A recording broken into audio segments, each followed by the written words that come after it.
Baiklah pemirsa, terkait berita tadi, saat ini kita sudah terhubung dengan rekan Firza Rizky dan juru kamera Lutfi yang saat ini sedang berada di tempat kejadian perkara penemuan ibu dan anak yang tewas di dalam rumahnya di Jalan Karya Baru Ilit Barat 1 Palembang.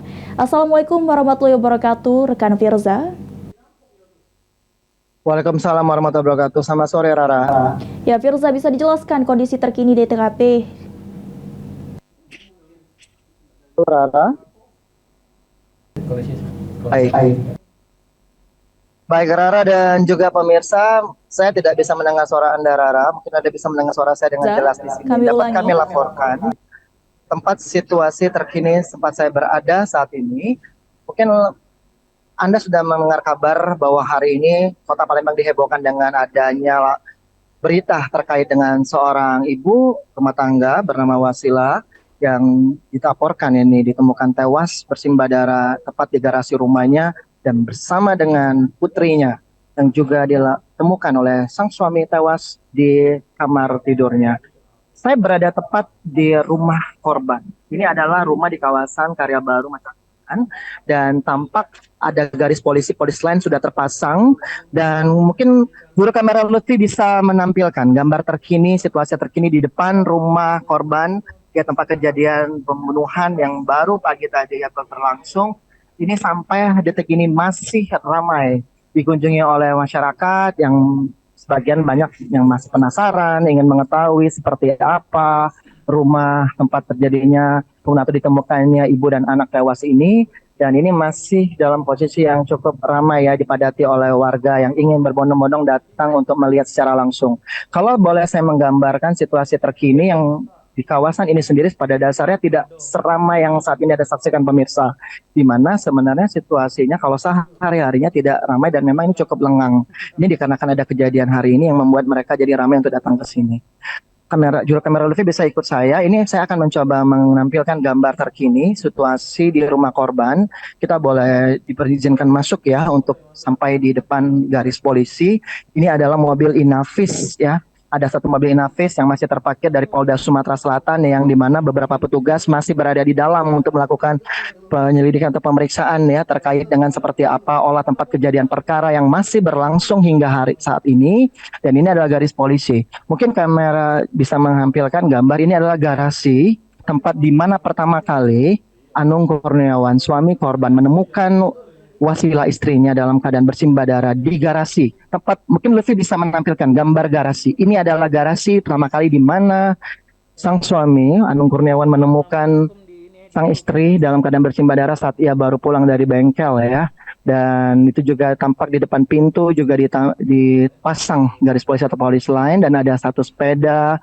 Anak-anak juga masih terparkir dengan ada mobil plat BE 1138PI, mobil Fortuner juga masih terparkir di sana. Dan hingga saat ini kami dapat menginformasikan kepada Anda pemirsa bahwa suami dari korban Anung Kurniawan masih dilakukan pemeriksaan atau dimintai keterangan di kantor Polrestabes Palembang ya untuk mengetahui seperti apa duduk persoalan mengenai kejadian yang sebenarnya dari apa yang ia ketahui untuk mengetahui bagaimana ini seperti apa duduk perkara dari kejadian hingga menewaskan ibu dan anak di rumahnya sendiri pada hari ini pada pukul 10 pagi. Kalau boleh kami meng-highlight ya, informasi yang kami dapatkan untuk hari ini berdasarkan data-data yang kami kumpulkan bahwa tadi pagi pada pukul kurang lebih 10 waktu Indonesia Barat ada laporan di mana seorang wanita bernama Wasila ini ditemukan tewas bersimbah darah di garasi rumahnya dan juga bersama putrinya bernama Farah ini juga ditemukan tewas di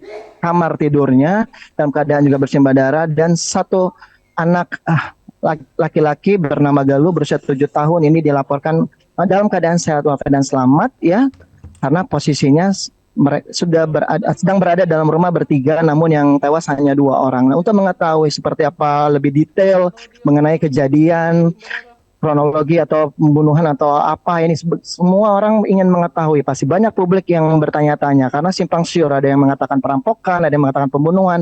Namun boleh kami jelaskan hingga saat ini tim dari pihak kepolisian masih mencoba menyelidiki untuk mengetahui seperti apa motif termasuk juga apa yang terjadi hingga menewaskan ibu dan anak ini. Dan sore ini rencananya Kapolrestabes Palembang Kombes Pol Haryo Sugihartono yang akan menggelar press release. Nah, kami masih akan menantikan seperti apa hasil press release-nya. Dan di samping saya sudah hadir dua orang narasumber kami. Boleh Pak Sutoro dan Ibu Marfuah. Ibu Marfuah bisa di samping kiri saya, Pak Sutoro berada di samping kanan. Ibu nggak apa-apa agak mendekat. Nah, pemirsa di samping saya sudah ada dua orang. Pak Sutoro ini merupakan ketua RT dan Ibu Marfuah ini merupakan kakak ipar dari korban, tepatnya adalah istri dari kakaknya Pak Anung Kurniawan ya, yang merupakan suami dari Ibu Wasilah.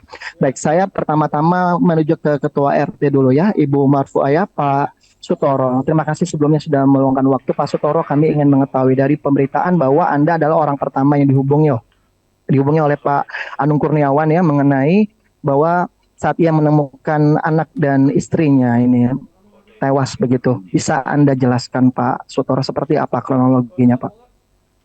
Sekira jam 10 pagi tadi, pihak Anung datang ke rumah melaporkan bahwa di rumah ini ada kejadian.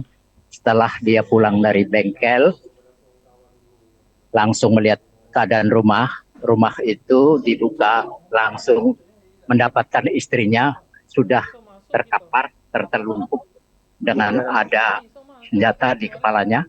Itu. Oke, bisa spesifik Pak, senjata apa Pak, yang benda tajam atau benda tumpul Pak? Benda tajam ini namanya apa ya? Sejenis pisau atau bukan sejenis. Baik. Artinya Orang Palembang ngomong blencong. Baik. Lalu untuk anaknya sendiri? Anaknya sendiri begitu saya dapat laporan kan saya telepon dulu ke polisi. Setelah dapat hubungan itu baru saya langsung sini saya melihat keadaan di dalam rumah. Baik, ya. Artinya Bapak langsung ketika Bapak dihubungi oleh Pak Anung melalui telepon atau langsung datang ke rumah Bapak? Langsung datang ke rumah. Datang ke rumah. Artinya Bapak bersama Pak Anung langsung datang ke rumah untuk lihat langsung. Saya telepon polisi. Setelah dapat teleponnya sudah diangkat, baru saya langsung ke sini, saya langsung menuju ke ruangan. Baik, Pak Sutoro, pada waktu Bapak pertama kali datang ke rumah ini, Bapak melihat ada siapa saja, Pak? Yang jelas begitu saya masuk, istri sudah tergeletak. Baik, ya. Maksud saya apakah memang posisi dalam rumah kosong, hanya ada istri, apa sudah ada beberapa warga yang sudah datang atau bagaimana? Atau? Kalau warga ini kan ada di luar Baik. Ya. Nah, terus saya masuk supaya steril, jangan sampai ada orang masuk gitu kan ya. Baik. Baru pihak kepolisian datang, Pak? Baru kepolisian datang. Baik. Nah, Pak Sutoro, kita juga ketahui ya Pak ya, bahwa ini kabarnya pagi tadi pada waktu kejadian Pak Anung ke bengkel katanya Pak ya, ini simpang siur. Ada yang bilang kerja di bengkel, ada yang memang ke bengkel. Kalau sehari-harinya Pak Anung Kurniawan ini bekerja sebagai apa Pak? Sehari-harinya ini Pak Anung ini kan wira swasta.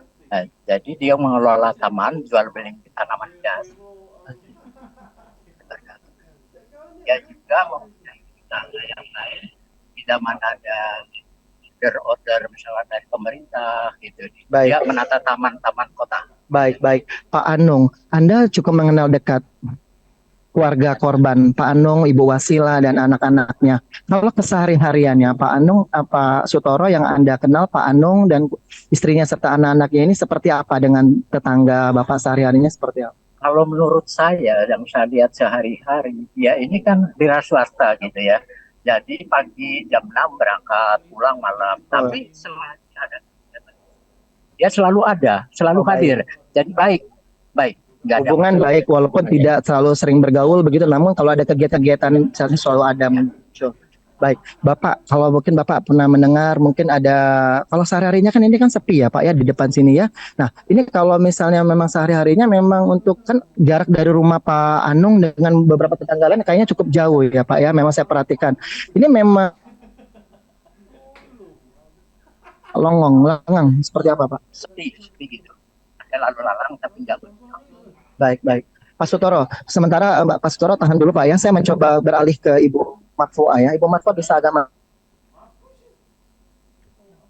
sebelumnya turut berduka cita Ibu ya atas meninggalnya keluarga Ibu, Wasilah dan ponakan Ibu Farah. Kita bukan bermaksud untuk mengungkit atau yang menguat kesedihan Ibu, tapi kalau boleh berbagi Ibu bersama dengan pemirsa di rumah, pasti pemirsa juga ingin mengetahui kesehari-harian Ibu, apakah Ibu Wasila ini memang pada dasarnya sehari-hari memang selalu ada di rumah. Iya, selalu di rumah dia. Ibu rumah tangga asli sama kami.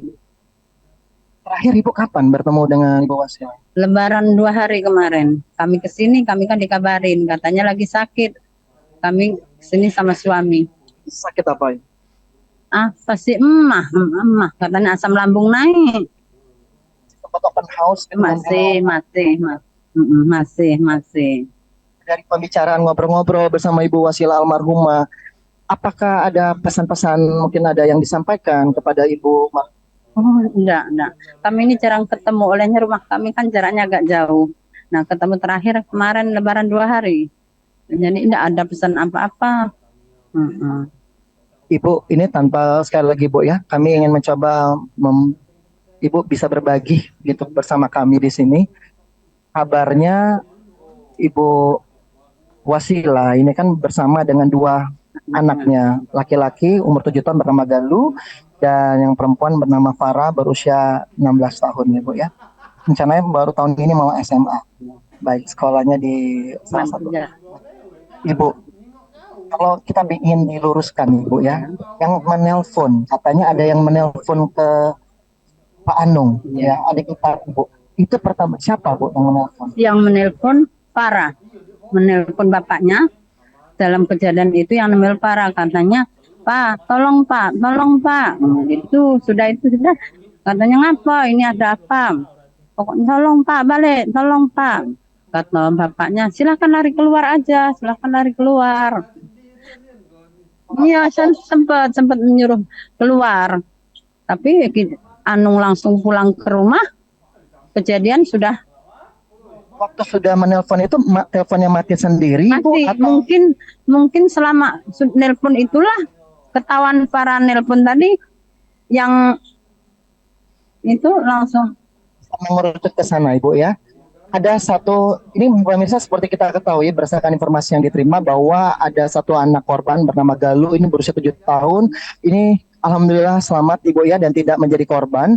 Dan beliau melihat langsung kabarnya pelaku pembunuhan ibu dan kakaknya. Mungkin bisa Ibu Farah ceritakan. Saat ini kondisi dari, kan kalau Pak Anung Kurniawan ada di kantor polisi masih dimintai keterangan. Kalau untuk posisi Galuh saat ini berada? Galuh sepertinya ikut bapaknya ke kantor polisi.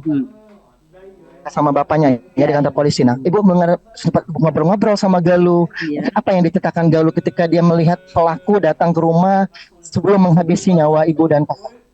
Katanya tuh ada orang masuk itu 1 orang.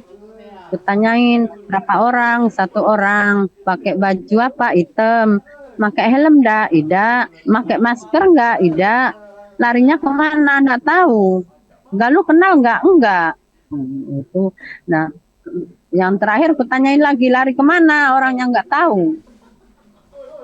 Mengapa Galuh bisa sampai selamat? Bisa ceritakan, mungkin banyak pemirsa juga penasaran. Ini Galuh tuh lagi di depan TV, nonton TV sambil megang HP. Nah, Galuh ditegur sama pelaku itu, kamu jangan kemana-mana, duduk aja di depan TV, jangan main HP. Katanya jawab kayak gitu Galuh. Oke, dengan hanya nonton TV tidak main HP, dan dia nggak tahu apa yang terjadi. Nggak tahu. Baru tahu ketika kapan Ibu? Ketika melihat, kalau tahu bahwa ibu dan kakaknya sudah nggak. Mungkin waktu bapaknya pulang tadi.